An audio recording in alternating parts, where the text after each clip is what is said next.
People ask what I was going to talk about in Tucson, and I said the ant computer. Because I think that if we can get to this spot of understanding the organization of people and managed behavior as sociobiology instead of a polarized political process, we'll be in a better spot. So what's coming next is actually an 8-minute video. It's from like 20 minutes, but I think it's really compelling to start to understand the management of complex systems and within a social context. So this is a programmer. They're using the programs of ants, simulated ants, to model path planning. And these path plannings, the efficiency, are used in AI, like a number of different applications. They're not real ants in these simulations, but they create pixels, which are agents that do the modeling. So they set up the conditions, and then they run the simulation. And I think if we were more attuned to how this all worked, then we could understand when we walk into a certain situation, how some of the options might be varied, and how we might be managed in this. So a vocabulary term that's important to understand is called stigmergy. And stigmergy is like if you get like an ant infestation on your counter and you're trying to like wipe it down so that the trail of pheromones goes away.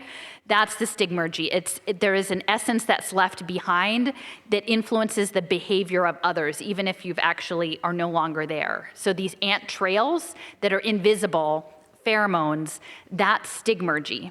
And so one of the things that I think might sound a bit strange, but for people who came to Jason's talk last night, it was about money and exchange value. And I think what's going to be coming soon is that they're going to be using tokens, both used in a voting context and in a financial transfer context, as artificial pheromones to track exchange within social networks and then to potentially influence that.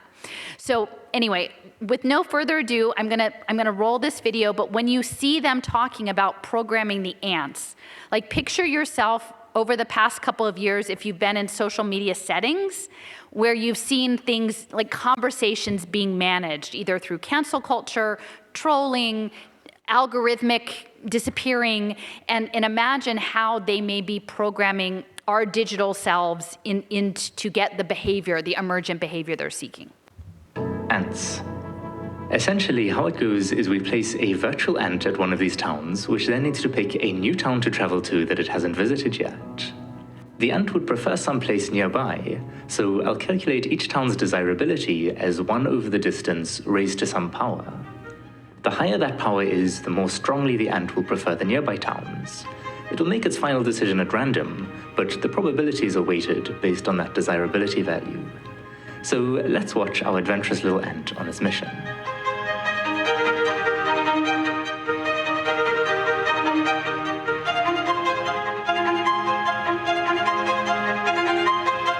Now that it has visited every town, we can retrace its steps to see the path that it took. It's not a fantastic path, but solving the entire problem is a lot to ask of one tiny ant, so let's give it some friends to help it explore.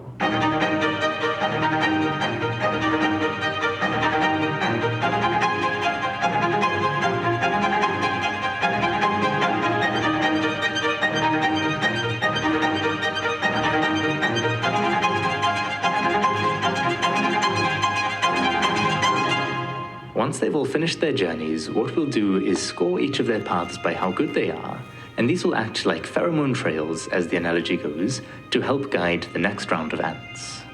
So ultimately, each ant chooses the next town in its path probabilistically based on the distance to the town and the strength of the pheromone trail there.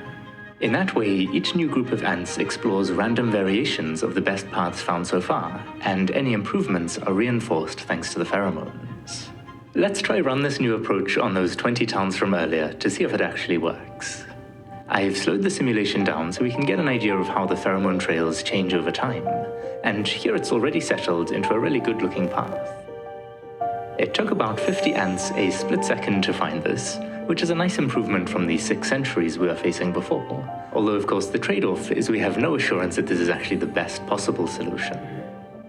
Just for fun, and please try to contain your excitement, I'm going to ramp this up to 100 towns. Here again, I'm showing a slowed down view of the pheromone trails, but it's maybe interesting as well if I run it again and instead display the best path the ants have found so far, so we can see how that develops over time as well. So I think this is a really cool algorithm. The only slightly annoying thing is there are a number of parameters for controlling the simulation, and it does take a bit of trial and error to find values that work well for a given problem. Anyway, this has got me interested in playing around with a less practical but more sort of fun visual simulation of ants. So I started by making a simple flat ant graphic and brought it to life a little with a crude walk animation. I then imported it into Unity, but something went terribly wrong in the process. And the result was mildly terrifying. I got it working in the end though, and wrote some code to make it follow this green dot around, which is going to represent the ant's food source. Here's the ant's code as it stands right now, and I want to modify this quickly to get the ant to wander about on its own. I'll try achieve this by simply nudging the desired direction by some random vector each frame, and let's see how that looks. This ant is too indecisive and not making much progress in its life, but I can turn the wander strength way down, and now it's exploring its surroundings quite nicely. I think the next step should be for the ant to be able to sense food if it's nearby and pick it up. So I've added some lines of code for handling that, and let's test this with just one ant to start with.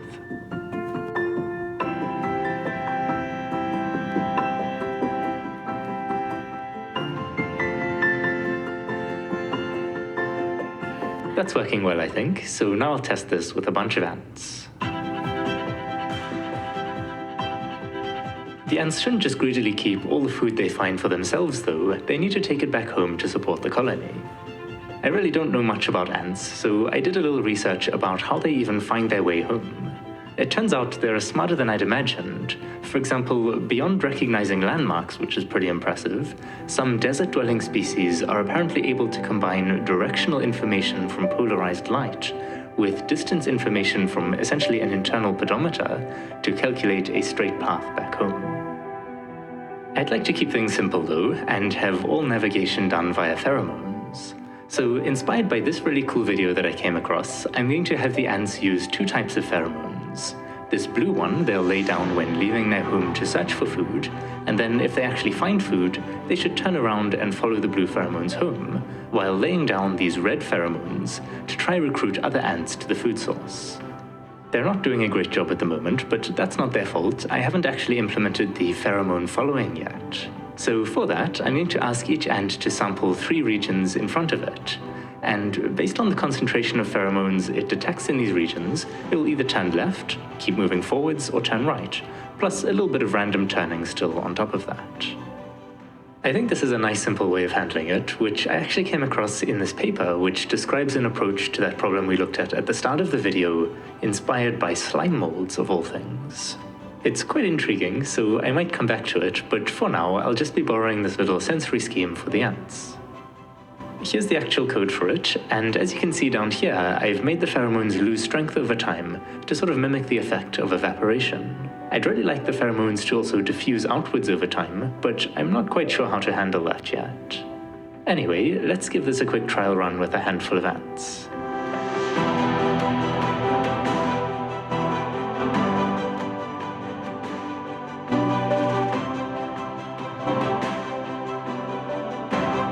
Okay, it seems to be working roughly how I intended, so next up I want the ants to be able to avoid obstacles, or at least not simply walk right through them.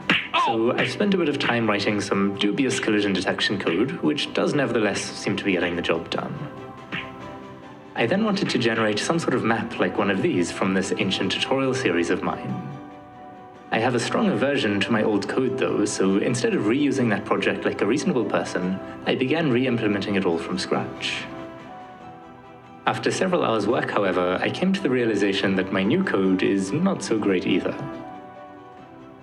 Fast forwarding through some frustration, I eventually did get it working, and I also added a brush that I could easily paint in obstacles or carve out little passageways.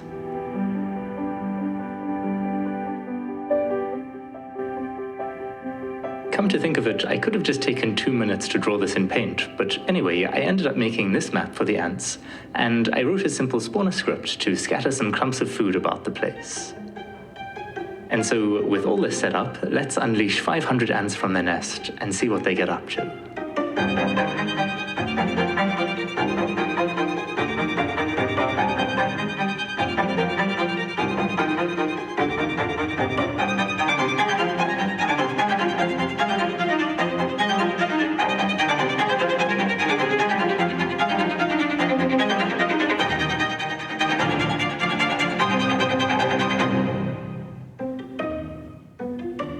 Over on the right, the ants have collected that entire food cluster, but they'll keep returning there for a while still, until the pheromone trail has finally evaporated.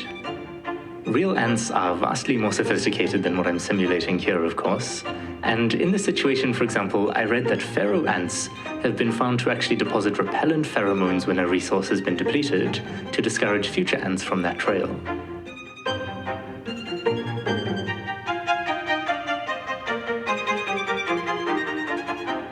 This has been fun to play with, and there are many things I'd still like to try out, but my attention has been sidetracked somewhat by these strange and fascinating slime mold organisms. Slime mold is pretty interesting too. So, I don't know if that makes sense to you in the context of the things I've been talking about today, but I'm seeing some no. Okay, so we are agents. You're an agent, whether you understand it or not, in the simulation. If you have a digital footprint or you're using, even like not crypto, but digital money, credit cards, you have a digital footprint. You are an agent. There is a representation of you digitally in the space.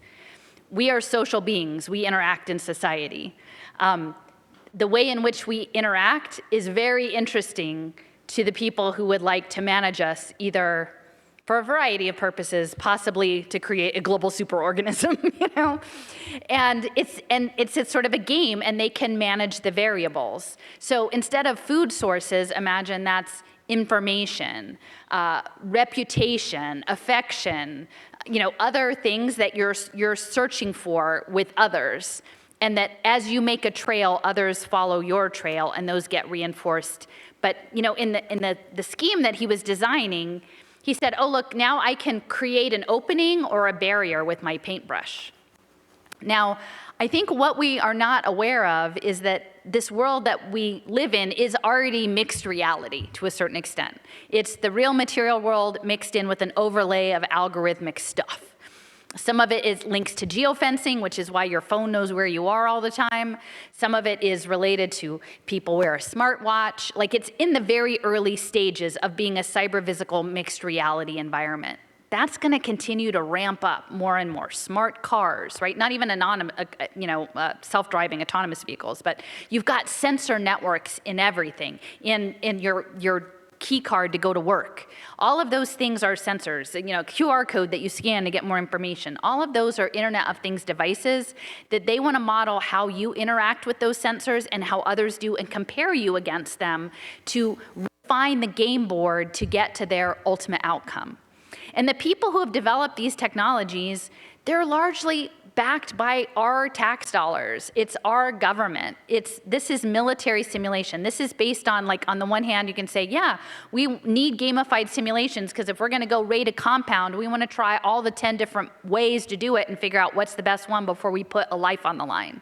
Like, there is a certain logic in having gamified simulations, but now the plan is to run it on the whole world. And the reality is that people are not aware. People don't even know that this exists or what the intention are. And this is linked with very high-level behavioral psychology. This is an extension out of MKUltra, right? This is the US government, both the military and information services, have invested copious amounts of research to figuring out consciousness and psychology, group psychology, individual psychology, and they're building them into the simulations to manage us, not as progressives and conservatives, but as ants. And if we could imagine that situation, if we could try to inhabit that story for a while, I think that we could figure out that our neighbors who maybe hold different opinions aren't our biggest challenge. Our biggest challenge is the smart contract layer. So this last image, I'll just finish up. This is actually a fungus that colonizes carpenter ants in the Amazon.